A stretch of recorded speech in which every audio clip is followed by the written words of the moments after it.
विधानसभा में अब एक एक करके कैग की रिपोर्ट पेश हो रही है और जिस तरह की अनियमितताएं बात सामने आ रही है उसको लेकर हर विभाग की एक रिपोर्ट हर दिन पेश की जाएगी। अब सामने आ रहा है कि हेल्थ डिपार्टमेंट यानी कि स्वास्थ्य विभाग को लेकर भी कैग की रिपोर्ट जल्द पेश होगी। दिल्ली विधानसभा में चौंकाने वाली खबर ये है कि उसमें बहुत सारी गड़बड़ियां पाई गई है, यानी कि 2017-18 से लेकर 2021-22 के सेशन में अस्पतालों में भारी कमी देखी जा रही है, नर्सों की, पैरामेडिकल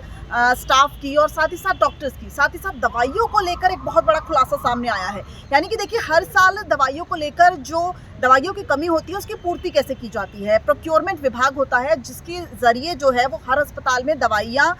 उपलब्ध कराई जाती हैं, लेकिन बताया जा रहा है कि दिल्ली सरकार ने पिछले 10 सालों में केवल 3 बार, यानी कि हर साल अगर उपलब्धता कराई जाए तो इसके बाबत यह है कि 10 साल में 10 बार जो है वो प्रोक्योरमेंट के हिसाब से दवाइयाँ अस्पतालों में पहुंचनी चाहिए, लेकिन 10 साल में केवल 3 बार प्रोक्योरमेंट के हिसाब से दवाइयाँ अस्पतालों में पहुंची और एक बड़ी वजह रही जिसकी वजह से अस्पतालों में दवाइयों की भारी कमी रही। यहाँ तक कि इंजेक्शंस, जो नॉर्मल इंजेक्शंस थे लोगों को जो दिए जाते थे और उनसे तुरंत राहत उन्हें मिलती थी, उनकी भारी कमी देखी गई। और उसकी वजह से क्या होता था कि जब प्रोक्योरमेंट विभाग के जरिए दवाइयाँ अस्पतालों तक नहीं पहुँचाई जाती थी, इंजेक्शन अस्पतालों तक नहीं पहुँचाए जाते थे, तो उस वक्त जो एजेंसी होती थी या फिर जो